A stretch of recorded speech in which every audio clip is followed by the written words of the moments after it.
Assalamualaikum warahmatullahi wabarakatuh. Perkenalkan, nama saya Surya Oliva akan membahas studi kasus kedua, yaitu tentang perusahaan Harmony Food yang melakukan ekspansi ke Tiongkok dan Australia.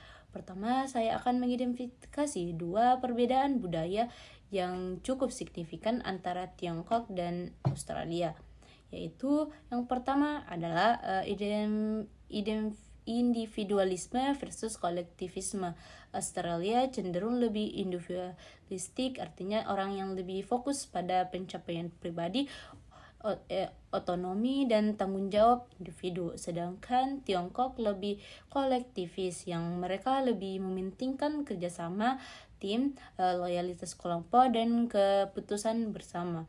Yang kedua yaitu perbedaan pada jarak kekuasaan atau power distance. Di Tiongkok power distance-nya lebih tinggi, artinya atasannya dihormati, keputusan diambil secara top down dan karyawan cenderung tidak mengkritik atasan. Sedangkan di Australia itu lebih rendah hubungan antara atasan dan bawahan, dan komunikasi dua arah lebih terbuka. Karena hal tersebut, perbedaan budaya bisa berpengaruh besar terhadap pendekatan manajemen kinerja. Di Tiongkok, Harmony Food mungkin harus memakai sistem penilaian tim atau pendekatan yang lebih kolektif karena orang lebih nyaman bekerja dalam kelompok. Sedangkan di Australia itu pendekatannya bisa lebih individual, seperti sistem KPI per individu dan pemberian feedback secara langsung.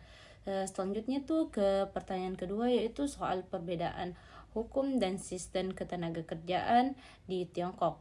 Di Tiongkok proses PHK dan hubungan industrial itu lebih terkontrol pemerintah. Serikat pekerjaannya biasanya terafiliasi dengan pemerintah dan tidak terlalu independen. Jadi perusahaan bisa punya kendali lebih walaupun tetap harus penuh pada aturan resmi.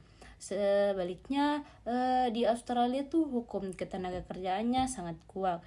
Serikat pekerjanya independen, proses negosiasinya formal dan terstruktur, dan hak-hak karyawan sangat dilindungi. Jadi Harmony Foods harus lebih hati-hati kalau ingin melakukan PHK atau perubahan struktur kerja, karena adanya proses kolektif yang harus dilalui. Dan terakhir itu untuk pertanyaan ketiga itu tentang penggunaan teknologi global dalam fungsi rekrutmen dan pelatihan. Menurut saya Harmony Food bisa memanfaatkan sistem AI dan digitalisasi dalam proses seleksi seperti screening CV otomatis, interview offline, dan modul pelatihan digital. Tapi mereka juga harus menyesuaikan pendekatannya dengan budaya dan hukum setempat. Misalnya di Tiongkok, pendekatan teknologi bisa digabungkan dengan pelatihan langsung karena pekerjanya cenderung menghargai proses pengembangan pembelajaran bersama.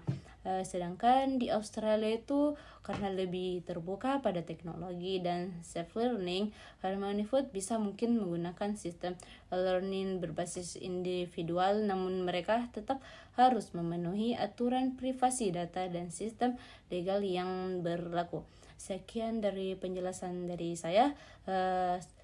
Assalamualaikum warahmatullahi wabarakatuh.